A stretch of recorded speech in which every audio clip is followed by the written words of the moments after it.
Welcome to a new video from the Parts channel. Well, I'm going to make a short video but that I find very interesting, answering a question that you have left me, to see if it is normal for the PCV valve, in addition to smoke, to come out.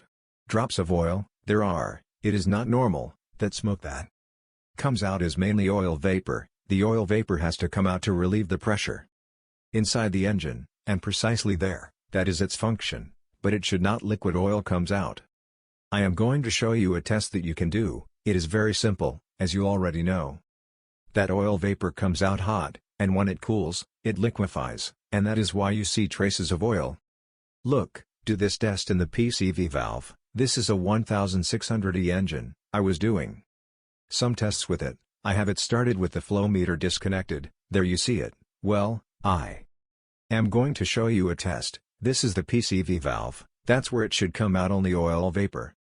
No drops of oil should come out. Pay attention. You can do this test with a white piece of paper. You put it there and you see how the engine pressure moves it, because it works perfectly. That's where the oil vapors come out, but no oil should come out there, oil as such, drops of oil. No jet of oil, or anything like that. Look, you see, the paper is the same as when I put it in. Any of you can do this test. Yes, you see that there is oil staining.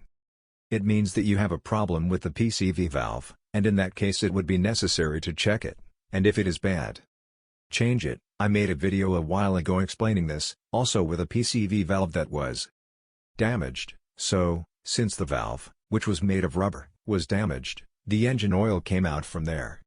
And of course, in that case, you would be left without oil in the engine. Well, here you have this short video. If it has been useful to you, then don't forget to give a like and subscribe to the channel.